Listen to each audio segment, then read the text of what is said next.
Hey, criaturas da internet, eu sou Davi Calazans, esse é o Ponto em Comum. E o que afinal acontece com o seu corpo depois da morte? Ah, sei lá, mas pra que ficar com essa conversa aí esquisita perto de mim, hein? Miguel, esse assunto não é apenas para atrapalhar a refeição de quem está assistindo esse vídeo agora, mas também é um tema relevante com aplicações que fazem diferença para quem ainda está vivo.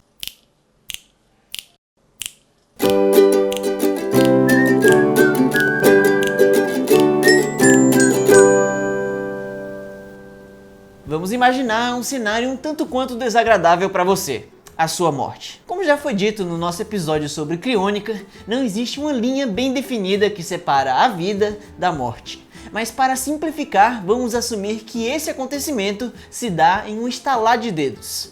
Vamos considerar que o momento logo após o último batimento do seu coração, você já bateu as botas. Nos segundos seguintes acontece algo contraintuitivo. As ondas cerebrais entram em um padrão de uma superconsciência do mundo à sua volta, o que seria um estágio no qual você está mais atento ao que está acontecendo e seu cérebro está trabalhando mais do que o normal de uma pessoa acordada. Especula-se que é possível que até mesmo algumas alucinações podem chegar a ocorrer. Porém, estudos assim em humanos são difíceis de se fazer por motivos éticos. Então, não sabemos exatamente o que acontece nesse momento. Temos apenas alguma noção. E então, seus músculos param de receber estímulos nervosos e relaxam, inclusive os que seguravam a urina e as fezes.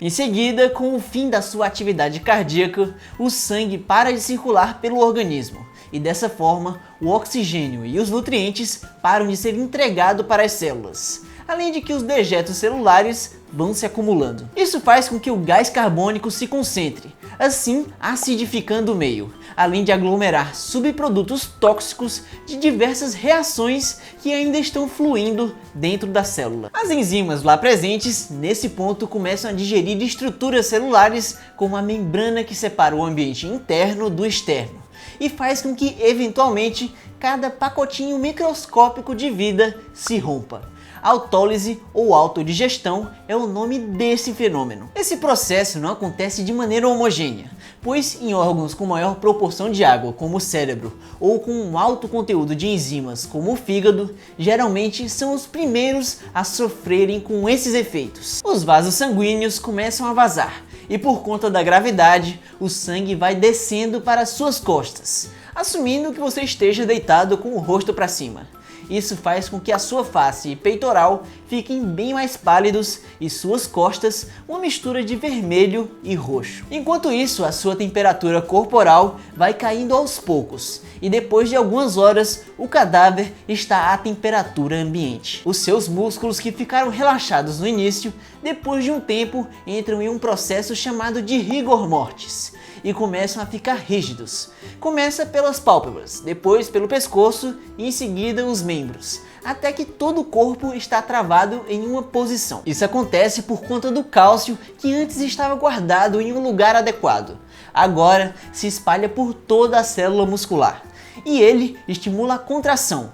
E para relaxar é necessário que a energia do organismo seja gasta. Porém, a energia restante uma hora acaba e você fica preso na mesma posição por um tempo. E é claro que essa rigidez chega a um ponto que ela acaba em algum momento, pois a destruição das estruturas musculares toma de conta e ocorre novamente o relaxamento. Bom, e agora por que não chamar os Hugobertos?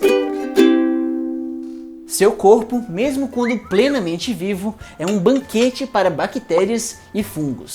Afinal, é um delicioso substrato de matéria orgânica. Porém, uma coisa inconveniente os impede de aproveitar essa refeição: o seu sistema imune, que está constantemente lutando para que você não seja decomposto. Mas depois da morte, já era. Ele para de funcionar. E o caminho está finalmente livre para uma quantidade inimaginável de micro-organismos se servirem. Geralmente, a refeição começa pelo intestino, que já é naturalmente um lugar cheio de bactérias. Com o avanço desses seres, chega a um ponto que se espalham por todo o organismo. E com o passar dos dias, a putrefação começa. e a degradação do corpo passa a ser feita principalmente por bactérias anaeróbicas, que convertem a hemoglobina em sulfhemoglobina, que deixa a pele escura, característica de um cadáver em decomposição. Assim, gases e outros produtos mal cheirosos começam a se acumular. Eles vão se somando e fazem a região do abdômen ficar inchada e podem até mesmo fazer, em certas circunstâncias, ela estourar.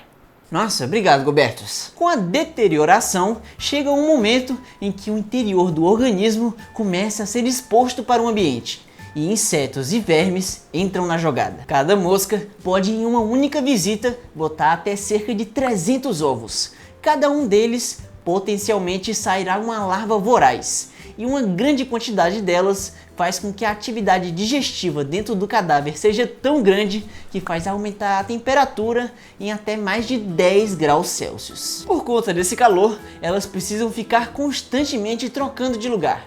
Afinal, se está muito no interior do corpo parcialmente decomposto, o calor pode matar.